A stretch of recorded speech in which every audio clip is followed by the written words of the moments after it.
l'heure du midi, lorsque même si vous êtes en pause au travail, ne passez pas ce temps à ricaner seulement avec vos amis.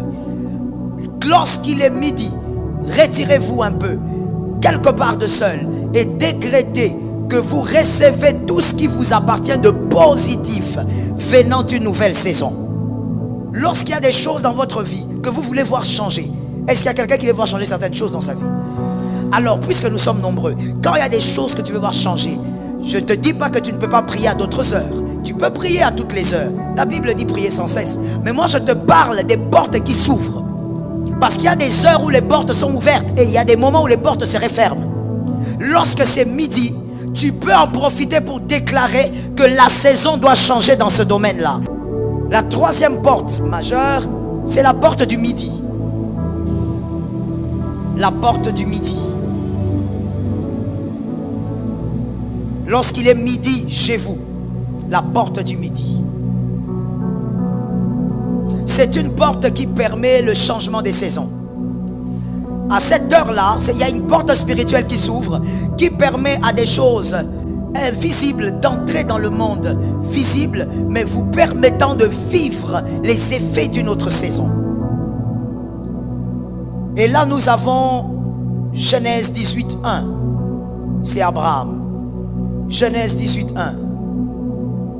Ésaïe 25:4.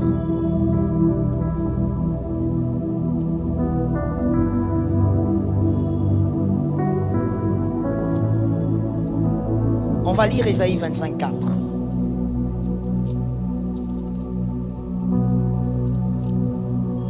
Ésaïe 25:4. En effet, tu défends les faibles avec puissance. Tu protèges les pauvres quand ils sont dans le malheur. Et tu es un abri contre la pluie.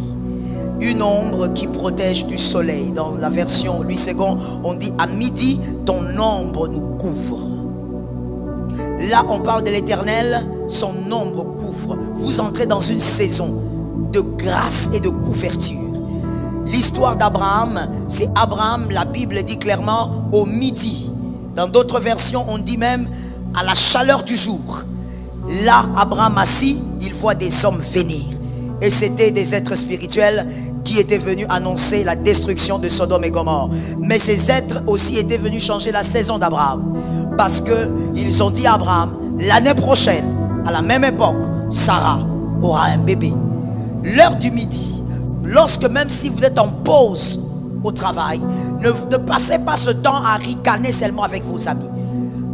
Lorsqu'il est midi, retirez-vous un peu, quelque part de seul, et décrétez que vous recevez tout ce qui vous appartient de positif venant d'une nouvelle saison. Refusez tout ce qui est négatif, parce que toute porte spirituelle fait entrer deux types de choses, les choses positives et les choses négatives. Refusez donc l'entrée de tout ce qui est négatif dans votre vie. À midi, ne soyez pas dans la distraction.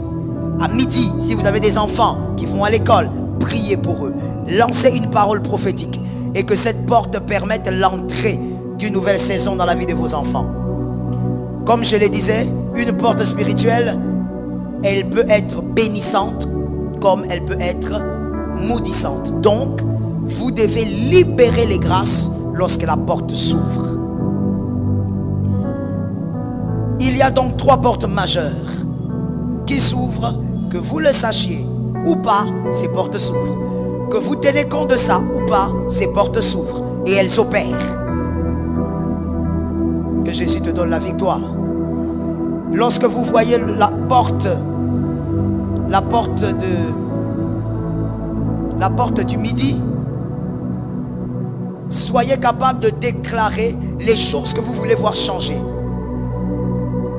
Vous savez, l'apôtre Jean a dit quelque chose, moi, qui m'a toujours intrigué quand je viens d'une prière ou quand je veux aller en prière. Il a dit, vous priez, mais vous ne recevez pas. Parce que vous priez mal. Donc on peut prier, jeûner, on maigrit. Mais Dieu n'a rien entendu parce que tu as mal prié. Et il n'y aura pas d'exaucement. Il est important de faire ce que l'apôtre Paul dit. Lorsque vous battez un coup, vous donnez un coup, donnez le coup sur la cible. Ne battez pas, ne donnez pas le coup comme en battant l'air. Lorsqu'il y a des choses dans votre vie que vous voulez voir changer, est-ce qu'il y a quelqu'un qui veut voir changer certaines choses dans sa vie? Alors, puisque nous sommes nombreux, quand il y a des choses que tu veux voir changer, je ne te dis pas que tu ne peux pas prier à d'autres heures. Tu peux prier à toutes les heures. La Bible dit prier sans cesse. Mais moi, je te parle des portes qui s'ouvrent. Parce qu'il y a des heures où les portes sont ouvertes et il y a des moments où les portes se referment. Lorsque c'est midi, tu peux en profiter pour déclarer que la saison doit changer dans ce domaine-là. Parce que c'est une porte ouverte pour changer les saisons. Abraham a vu ces 3 hommes. Abraham ne savait pas que ce jour-là, sa vie allait changer. Et c'est ce jour-là que sa vie a changé. Et Dieu vient à midi parce que Dieu respecte les portes. Est-ce que quelqu'un m'entend? Dis à ton voisin que l'Éternel t'aide à vivre exactement ce qui a été prévu pour toi.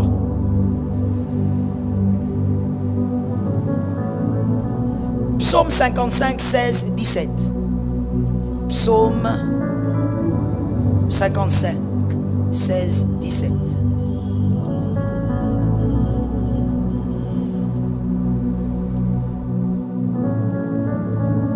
Psaume 55. Ok, chez moi c'est le verset 18, mais si vous avez 8 secondes, probablement c'est 16 et 17. Il est écrit: le matin, à midi et le soir, je me plains, je soupire, Dieu entend mon appel. Le psalmiste a parlé de combien de fois? Et il a précisé. Vous l'avez remarqué chez vous? Il a dit quoi chez vous? Il a ciblé 3 moments. Pourquoi? Parce que ce sont les 3 portes. Les 3 portes sur lesquelles il faut profiter. Lorsqu'il dit le soir, dans certaines versions on dit la nuit. On profite des portes ouvertes. Ne prie pas comme quelqu'un qui ignore. Prie avec la connaissance. Et ça va t'aider à bien prier. Plusieurs orateurs ici ont dit il faut prier. Il faut prier. Il faut s'élever en prière. Mais on ne prie pas n'importe comment. Sinon un jour tu vas dire j'ai trop prié, je n'ai rien vu. On ne prie pas n'importe comment. On prie sans cesse mais avec stratégie. Est-ce que quelqu'un m'a entendu? On prie sans cesse mais avec stratégie.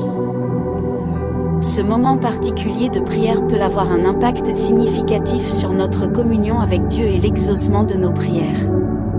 La Bible nous rappelle dans Psaume 55 verset 17 que le roi David avait l'habitude de dire « Le soir, le matin et à midi, je soupire et je gémis, et il entendra ma voix ».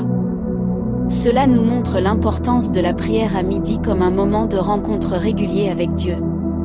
Prier à midi peut nous aider à maintenir une connexion constante avec notre Père Céleste tout au long de la journée. En Éphésiens 6 versets 18 à 19, l'apôtre Paul nous encourage à prier en tout temps par l'Esprit, avec toutes sortes de prières et de supplications, et à veiller à cela avec une entière persévérance. La prière à midi est une opportunité de suivre cet enseignement et de maintenir notre relation avec Dieu tout au long de la journée. De plus, la prière à midi peut nous aider à nous recentrer sur Dieu au milieu des activités quotidiennes. C'est un moment pour apporter nos soucis, nos besoins et nos louanges à Dieu, tout en cherchant sa guidance et sa paix. En conclusion, mes chers frères et sœurs, la prière à midi est un moyen précieux de cultiver une vie de prière constante et d'approfondir notre relation avec Dieu. En suivant l'exemple biblique et en prenant ce temps spécial pour prier, nous nous ouvrons à l'exaucement de nos prières et à la présence continue de notre Seigneur dans nos vies. Puissions-nous chercher à prier à midi avec ferveur et persévérance, sachant que Dieu est attentif à nos appels. Amen.